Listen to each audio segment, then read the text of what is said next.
Okay, organic reactions. So here I've compiled a table of all of the organic reactions that you are responsible for. And I will just point out that the first three types here, combustion, substitution, and addition, we've already covered. Okay, so I included them here just to help you consolidate the information because I know time is a precious commodity these days. So, quick review, all hydrocarbons burn. So you'll notice here that I put an organic molecule that would be hydrocarbon based. It may or may not contain oxygen, even nitrogen or chlorine, but the point is they all burn. So they can all react with O2 to produce CO2 and water. We'll just assume complete combustion. Of course, you would balance these combustion reactions. Substitution, we've already seen that alkanes and aromatics substitute, so you can follow these familiar patterns. Remember, R is an alkyl group, meaning a hydrocarbon group, and X is any halogen. Usually we see bromine and chlorine involved here.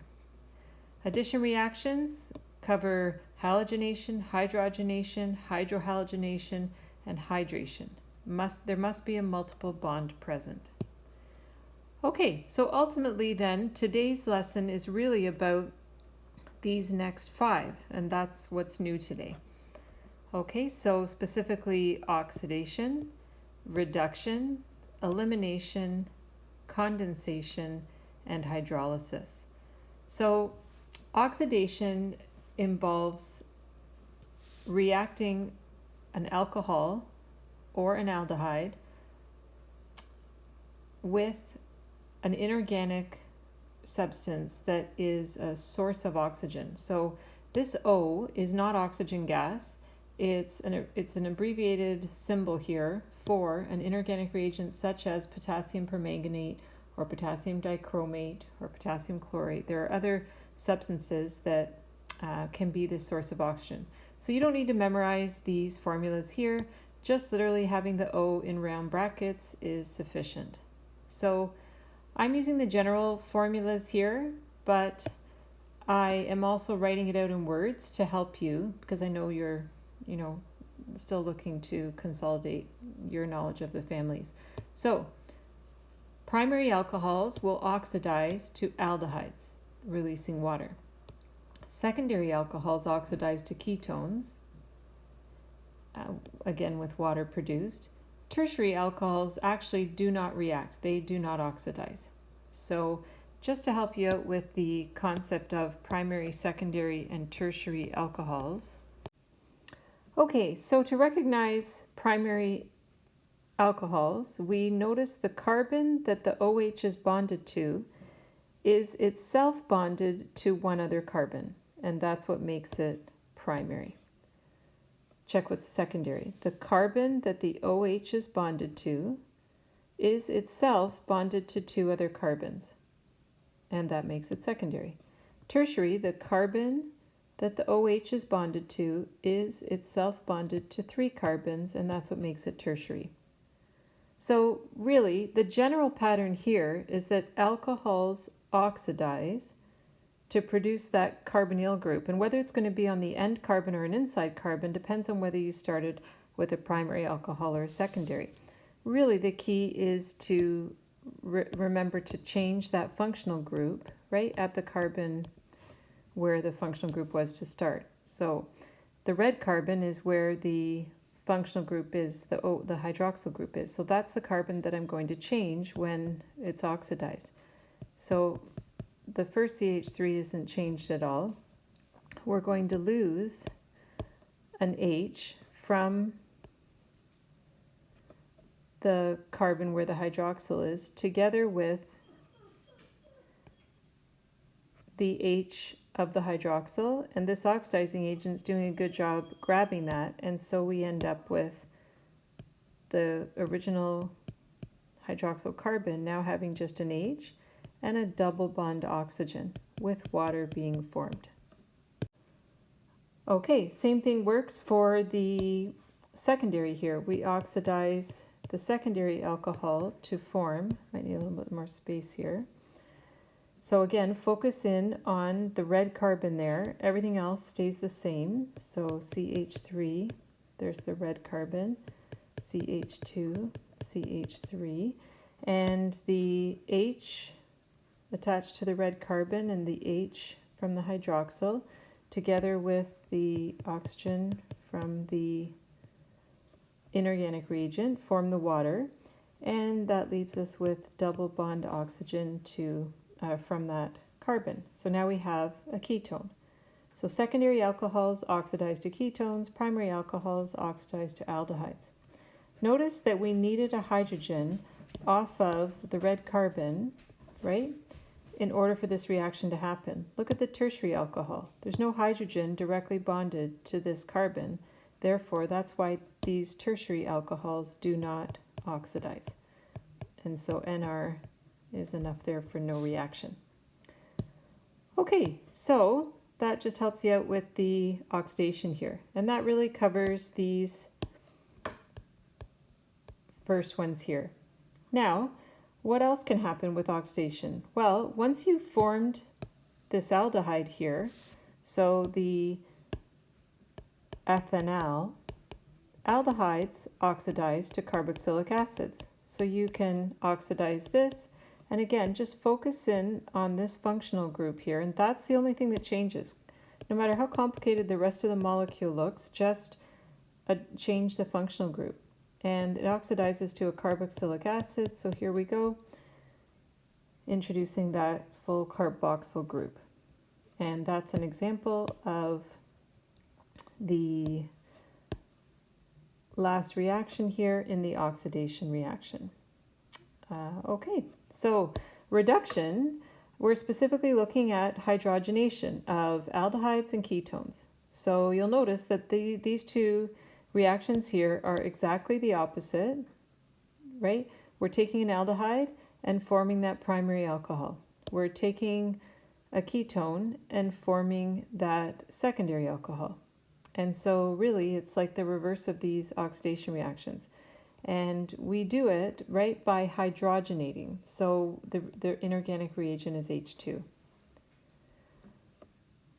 Elimination reactions involve eliminating or removing a small molecule from a larger molecule to form two products.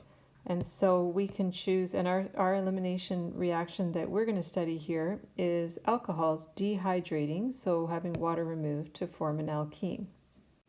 Okay, so here we have butane 2-ol, and we're going to eliminate water. We're going to dehydrate this alcohol. So we'll lose the OH, the hydroxyl group, and an H on a neighboring carbon. Don't worry about which one when you're reforming this, but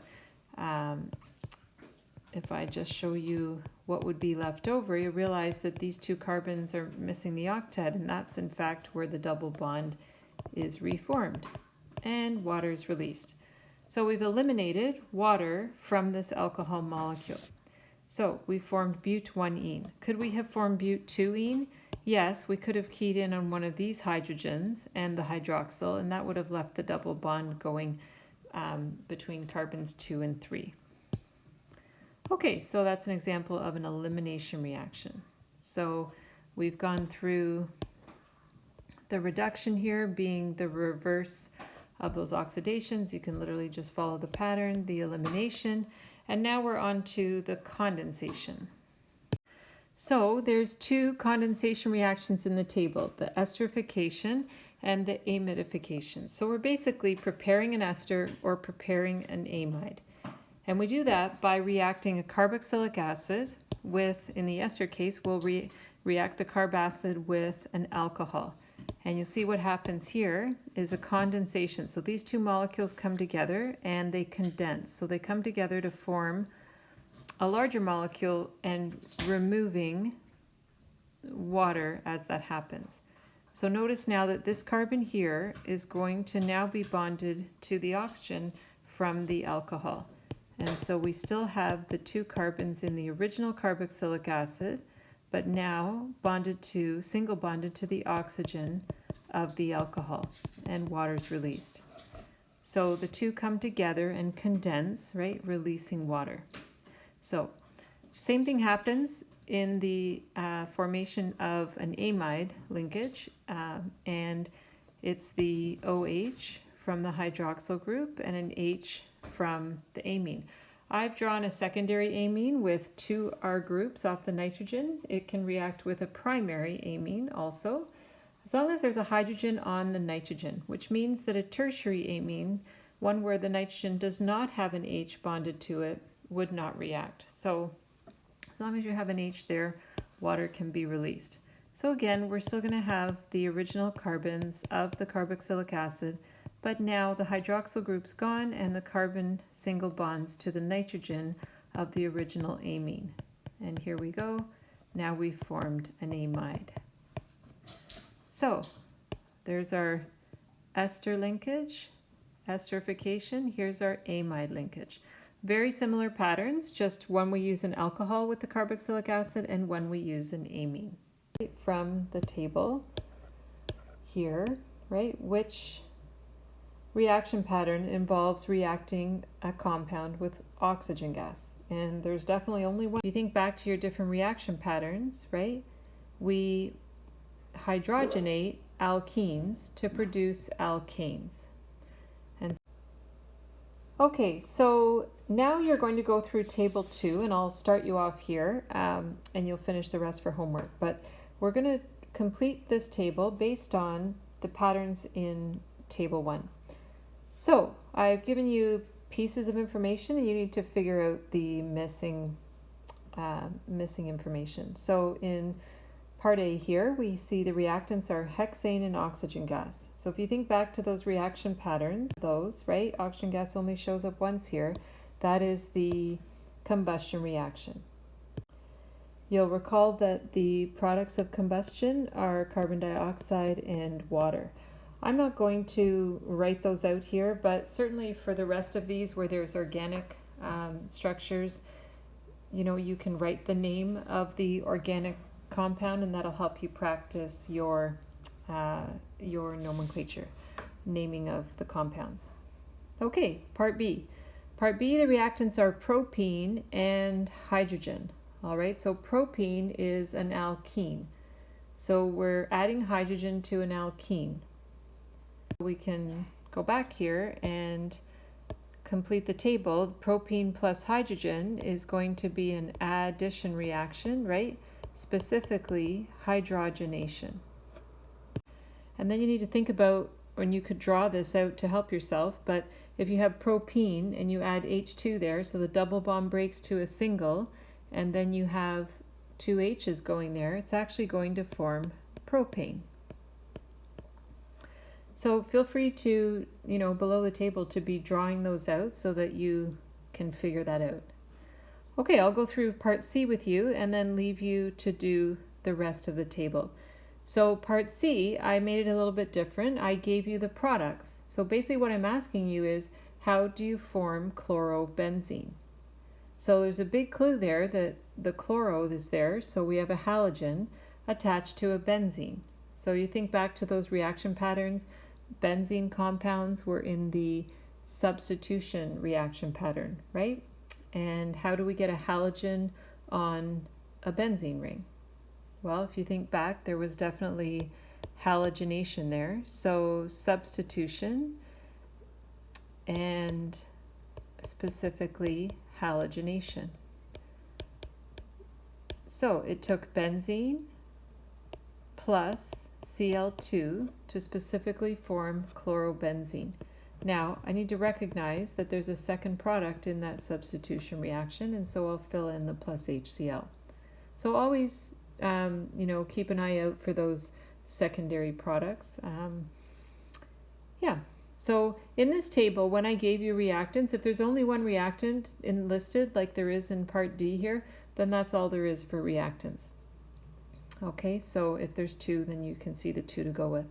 So I've tried to cover all the reaction patterns in this table, so you'll find it pretty thorough as you go through. So I'm asking you to do your best to complete this table, and we'll discuss it together. Okay, and the last question here is a multi-step synthesis. So very often the target organic molecule that's being prepared in a lab doesn't come as a result of one reaction. Often there's a sequence of reactions that need to be performed. It's kind of like going from A to Z. You know, we go from A to B, from B to C, from C to D, and so on until we eventually get to Y, and then from Y to Z. And so the idea here is that we're being asked to prepare pentan 2-il-butanoate. All right, and we're being asked to prepare that from pentene and butanal. So I've started you off, and I'm basically asking you to fill in the blanks. You can either name or draw the missing structures. Okay, so fill in the blanks by doing one of those. All right, so pent-1-ene plus water. So you'll need to look into your reaction patterns and think about what happens there, right? And indicate the product or products on the right side, name or draw. That's the first step of this multi-step synthesis. The second step involves butanal, right? And then this oxygen in the round bracket. So you need to remember what that means and figure out what the products are when that reaction occurs. And then the third step here involves, as you can tell by the plus sign, two reactants that then form the target molecule, pentan 2-il-butanoate, and water. And so it's your job to, again, fill in the blanks by either drawing the missing structures or naming them. So I'm not asking you to design the multi-step synthesis. We certainly need a lot more practice time, I think, for, to expect you to be doing that. But certainly you can use your knowledge of the reactions with the information I've given you in the synthesis to fill in the gaps. All right, so please complete the table all the way to Q and complete the multi-step synthesis.